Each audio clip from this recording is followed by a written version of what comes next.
Lectura correspondiente a la campaña Espiritualidad emocionalmente sana por parte de la Iglesia de Cristo /Centro. Este es el Dios del Evangelio de la Gracia. Un Dios que por amor envió al único Hijo que tenía para envolverlo en nuestra piel.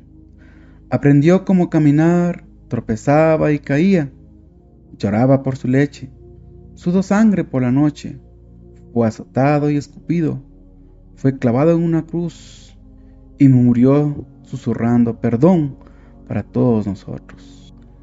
El Dios del cristiano legalista, por otra parte, es a menudo impredecible, errático, capaz de prejuicios diversos. Cuando vemos a Dios de esta manera, nos sentimos obligados a entrar en una especie de magia para aplacarle. La adoración del domingo se convierte en una supersticiosa paliza de seguros contra sus caprichos. Este Dios espera que la gente sea perfecta y que siempre sea capaz de controlar sus pensamientos y emociones. Cuando aquellos que son quebrantados por este concepto de Dios fallan, como sucederá inevitablemente, por lo general esperan castigo. Así que perseveran en prácticas religiosas mientras luchan por mantener una hueca imagen de un propio ser perfecto. La lucha en sí misma es extremadamente agotadora. Los legalistas nunca pueden cumplir las expectativas que proyectan para su Dios. Una mujer de Atlanta, casada y con 2 niños, me dijo hace poco que estaba segura de que Dios se sentía desilusionado con respecto a ella porque no estaba haciendo nada por él. Me dijo que sentía el llamado a ministrar en un comedor, pero que luchaba con la idea de dejar a sus hijos al cuidado de otra persona. Se sorprendió cuando le dije que el llamado no provenía de Dios, sino de su propio legalismo. Ser buena madre no era suficiente para ella. En su mente tampoco era suficiente para Dios. De la misma manera, una persona que ve a Dios como un cañón enloquecido, que dispara balas por doquier para hacernos saber quién está a cargo de todo, se volverá temerosa, esclava y hasta poco comprensiva con el respecto a los demás. Si su Dios es una fuerza cósmica e impersonal, su religión no tendrá compromiso y será vaga. La imagen de Dios como montón omnipotente que no permite la intervención humana crea un estilo de vida rígido, gobernado por leyes puritanas y dominada por el miedo. En cambio, la confianza en el Dios que nos ama fiel y continuamente alimenta a sus discípulos libres y que confían en Él. Un Dios de amor promueve un pueblo de amor. El hecho de que nuestra visión de Dios tiene mucho que ver con cómo damos forma a nuestras vidas, quizás sea una de las razones por las que las Escrituras le dan tanta importancia a que busquemos conocerle. Esta verdad está ilustrada en la visión de Dios que tenía el profeta Jonás. Él se enfurece tanto como los de Nínive se arrepienten y después de su predicación quiere morir. No quería que Dios perdonara a Nínive, quería juicio.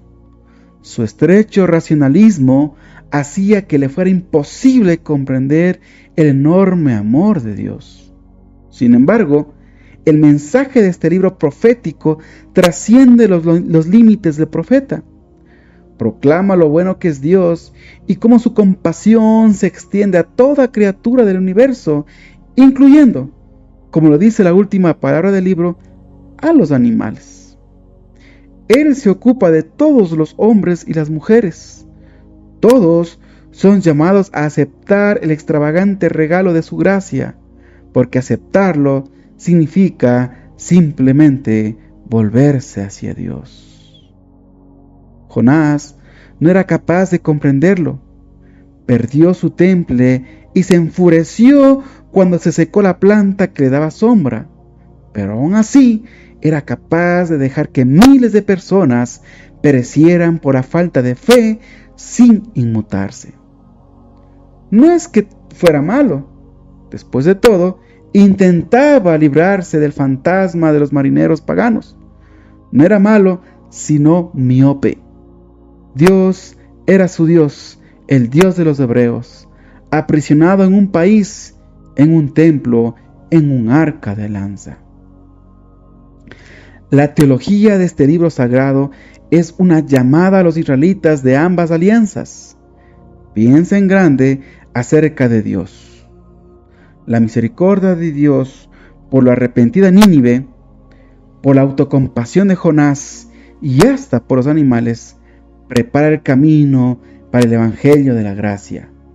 Dios es amor. A lo largo de los años he visto cristianos que moldean a Dios a su propia imagen y semejanza, en todos los casos como un Dios terriblemente pequeño. Algunos católicos romanos siguen creyendo que solamente ellos pasarán en verdes parados.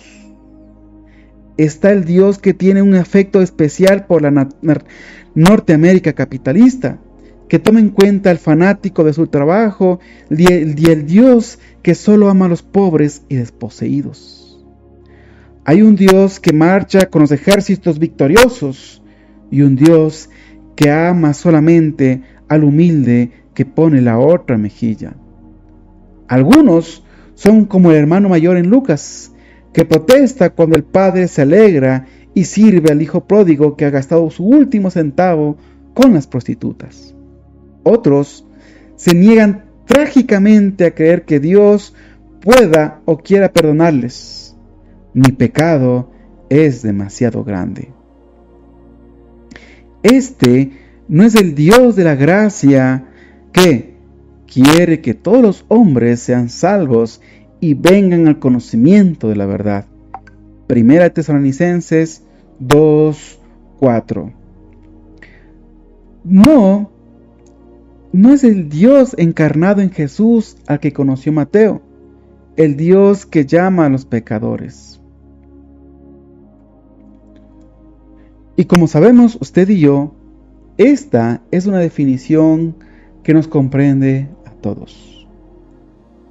Recuerdo una maravillosa escena en el cuento Apocalipsis de Flannery O'Connor, basado en el último libro de la Biblia. La protagonista es la señora Turpin, una mujer recta, orgullosa de su buena conducta, sus buenas obras y su decencia. Desprecia a los negros y a los blancos que son basura. Odia a los defectuosos y a los enfermos mentales. Por las noches, ya en su cama, se pregunta quién podrá haber llegado a ser si no fuese quien es. Si Jesús hubiera dicho esto antes de crearla, hay solo 2 lugares disponibles para ti, ser negra o basura blanca. ¿Qué prefieres? Ella habría retorcido para decir, bien, hazme negra entonces, pero no de las que son basura. Y él le habría creado negra, pero limpia y respetable, la misma señora Turpin, pero negra. Bien, un día la señora Turpin va a ver al médico y se encuentra rodeada de gente a quien desprecia. De pronto, un joven con acné cruza la sala, le pega a la señora Turpin con un libro e intenta estrujarla.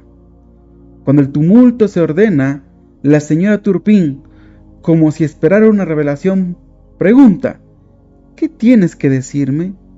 Y el joven grita, vuelva al infierno del que vino, vieja cerda llena de verrugas. La señora Turpin se siente aterrada. Su mundo se ha derrumbado. El Dios que ella había formado en su propia imagen, tan satisfecho con su piedad, ha desaparecido. Vuelve a casa y de pie en su patio trasero mira a la porqueriza. Y allí recibe una visión. Un puente brillante que llega al cielo surge desde el suelo y por ese puente una horda de almas subía al cielo. eran multitudes de blancos despreciables, por primera vez en su vida limpios, bandas de negros con vestiduras blancas, batallones de locos y tontos que gritaban, aplaudían y saltaban como ranas, y detrás una tribu de personas como ella, que marchaban detrás de los otros con gran dignidad, respetables, ordenados, con sentido común y de buena conducta. Eran los únicos que se portaban bien. Sin embargo, en sus rostros ella podía ver que aún estas virtudes se habían borrado y que parecían a los otros cada vez más. El cuento termina con la señora Turpin entrando de vuelta a su casa, oyendo solo la voz de las almas que subían por el campo estrellado, gritando ¡Aleluya! Quizás hay algo de la señora Turpin oculto en muchas personas de santa conducta. Una amiga mía me dijo hace años que lo único que le inquietaba del cielo era que no podía elegir a sus compañeros de mesa en el banquete mesiánico. Nuestra experiencia del amor incondicional de Dios debe formarse según las Escrituras. La palabra escrita de Dios debe apoderarse de nosotros, como lo hizo su palabra hablada a Isaías y a Jeremías, a Ezequiel y a Osías, como la palabra hablada por Cristo captura a Mateo y a María Magdalena, a Simón, Pedro y la samaritana. La palabra que estudiamos debe ser la que oramos. Mi experiencia personal de la infinita ternura de Cristo no provino de exégetas, teólogos y escritores espirituales, sino de permanecer quieto y callado en la presencia de la palabra viviente, buscándole a Él para que me ayudara a entender con la mente y el corazón lo que decía su palabra escrita. El estudio intelectual no puede revelarnos el Evangelio de la Gracia. No debemos permitir que la autoridad de los libros, las instituciones o los líderes reemplacen la autoridad de conocer personal y directamente a Cristo.